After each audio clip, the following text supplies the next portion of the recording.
पाकिस्तान के top order batting के हालात कुछ अच्छे नज़र नहीं आ रहे हैं, चाहे वो श्रीलंका की सीरीज़ हो रिसेंट या फिर लीग में पाकिस्तान के टॉप ऑर्डर बैटर्स जो बैटिंग कर रहे हैं, तो हालात इस वक्त बुरे नज़र आ रहे हैं। फरहान से अगर आगाज़ करें तो फरहान ने यकीनी तौर पे श्रीलंका के अगेंस्ट एक 50 तो स्कोर किया, बट बीपीएल में उनकी परफॉर्मेंस उस तरीके की नहीं है और ये एक कंसर्निंग पॉइंट है looking at his performances starting from Asia cup में उन्होंने इंडिया के अगेंस्ट परफॉर्म किया, स्कोर किए रन्स, लेकिन you can't deny the fact कि बाकी बैटर्स बहुत ज़्यादा बुरे थे और बाकी बैटर्स ने कुछ कंट्रीब्यूट नहीं किया। इस वजह से फरहान ऑन टॉप हमें नज़र आया, हालांकि उनके स्ट्राइक रेट पर और उनके इंटेंट पर खासी तनकीद हुई, ख़ास तौर पे अच्छा स्टार्ट देने के बाद बीच में डॉट बॉल्स करना, ये उनका एक वीक पॉइंट जो फॉर्मर क्रिकेटर्स हाईलाइट करते रहे। फरहान की बीपीएल की अगर परफॉर्मेंस देखें तो 7 मैचेस में सिर्फ 129 रन बनाए उन्होंने अब तक 18.42 की एवरेज से और 122 का स्ट्राइक रेट और 1.50 है उनका। अब ज़रा आते हैं साइम अय्यूब पर, जो कि एक लॉन्ग टर्म पाकिस्तान टीम के साथ सर्व करते हुए आ रहे हैं। उनका पाकिस्तान श्रीलंका की जो सीरीज़ थी उसमें भी कोई इतना अच्छी परफॉर्मेंस नहीं थी और वो पिछले 4-5 महीनों से अपनी बॉलिंग की वजह से टीम में जगह बनाए रखे हैं। उनकी बैटिंग में उस तरीके की परफॉर्मेंसेस हमें नज़र नहीं आई हैं। इस वक्त वो बीपीएल में है और बीपीएल में अगर उनकी परफॉर्मेंस देखिए, जो बीपीएल उन्होंने खेला पाकिस्तान श्रीलंका सीरीज़ से पहले, तो वो 4 मैचेस में 68 रन बनाए उन्होंने, 117.24 का उनका स्ट्राइक रेट था और श्रीलंका के अगेंस्ट 6 रन और 24 रन उन्होंने 2 मैचेस में बनाए, तो वो भी कोई इतने अच्छे फॉर्म में नज़र नहीं आ रहे, जो कि एक कंसर्निंग चीज़ है before the T20 world cup. इसके बाद आते हैं जनाब बाबर आजम, जो कि मोस्ट एक्सपेक्टेडली पाकिस्तान के लिए नंबर 3 पर बैटिंग करते हुए नजर आएंगे T20 वर्ल्ड कप में। बाबर आजम की बहुत हाइप बनी बीबीएल में, जब वो गए सिडनी सिक्सर्स ने बहुत ज़्यादा हाइप बनाई और बहुत ज़्यादा एक्सपेक्टेशंस थी उनकी, लेकिन आज एक कमेंटेटर को मैं बीबीएल में सुन रहा था, ही स्ट्रेट अवे सेड कि अगर सिडनी सिक्सर्स को कप जीतना है तो उनको बाबर आजम को ड्रॉप करना होगा और इसकी वजह यह है कि बाबर आजम की परफॉर्मेंस उस तरीके की नहीं है। हालांकि उन्होंने 250 स्कोर किए विनिंग कॉज में, लेकिन उसके बाद सिडनी सिक्सर्स के लिए बाबर आजम कोई खातिर ख्वाह परफॉर्मेंस नहीं दे पाए। अगर उनकी बीबीएल की परफॉर्मेंस की बात की जाए, 11 मैचेस में सिर्फ 202 रन बनाए उन्होंने, 250 जैसे मैंने पहले मैंशन किया, तो नंबर 3 पर उन्होंने बैटिंग करनी है, तो वो भी कोई इतनी खास फॉर्म में और कॉन्फिडेंस में नज़र नहीं आ रहे। श्रीलंका के अगेंस्ट सीरीज़ उन्होंने मिस की थी ड्यू टू बीबीएल।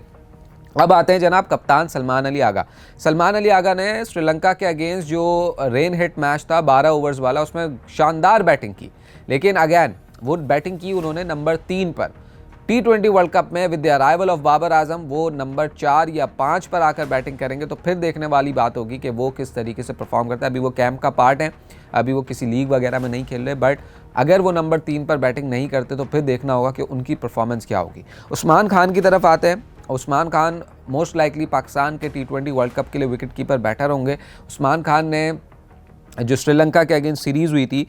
उसमें 1 और 7 रन नॉट आउट बनाए थे और बीपीएल में जब वो गए तो उन्होंने 6 मैचेस में 148 रन बनाए। अच्छे स्टार्ट के बाद वहाँ पर जब एनालिसिस हो रहा है, अच्छे स्टार्ट के बाद उस तरीके से कंटिन्यू नहीं कर पा रहे और उनका स्ट्राइक रेट और इंटेंट उस तरीके से नहीं है। हालांकि एक 40+ उन्होंने श्रीलंका वाली सीरीज़ से जाते के साथ ही किया था, वो अच्छे इंटेंट के साथ किया था, लेकिन उसके बाद कोई उस तरीके की परफॉर्मेंस नहीं है। अब आते हैं फ़खर जमान पर, जिनको टॉप ऑर्डर से 4-5वें नंबर की पोजीशन पर लाकर खिलाया जा रहा है, लेकिन उनकी भी परफॉर्मेंस कोई इतनी खातिर ख्वाह नहीं रही है। अभी उन्होंने IL T20 में एक डिसेंट 1-2 मैचेस में परफॉर्म किया, 12 मैचेस में 260 रन बनाए उन्होंने, एक 21.66 की एवरेज, 124 का स्ट्राइक रेट था और एक मैच उनको खिलाया गया श्रीलंका के अगेंस्ट, लेकिन चौथी पोजीशन पर, जहां पर वो सिर्फ 5 रन बना पाए। अब आते हैं जनाब,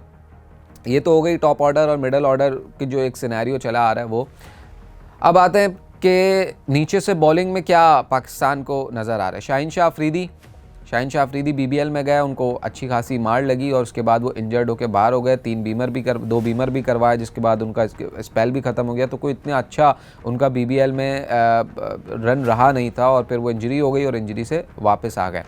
अच्छी चीज़ ये है पाकिस्तान के पास ऑप्शन के तौर पे वो उस्मान तारिक IL T20 में गए, 2 मैचेस खेले, 5 विकेटें ली और एक अहम मैच में विकेट लेकर अपनी टीम को फाइनल भी जितवाया। फिर अबरार अहमद लीग में तो ऐसा नज़र नहीं आए, लेकिन आप देखें उनको कि उन्होंने श्रीलंका के अगेंस्ट 2 मैचेस जो खेले उसमें एक मैच में 3 विकेट लेके अहम किरदार अदा किया मैच को जीतने के लिए। और Abrar Ahmed is someone who is a lethal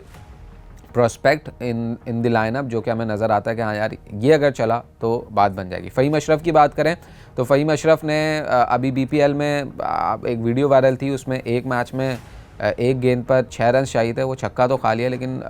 overall अगर परफॉर्मेंस उनकी बीपीएल की देखी जाए फ़हीम अशरफ की, तो 6 मैचेस में 14 विकेट्स ले चुके हैं वो बीपीएल में, और बैटिंग में कोई इतनी खातिर ख्वाह उनकी बारी आई नहीं है। लेकिन फ़हीम अशरफ चूँकि एशिया कप में आपके one of the best players थे,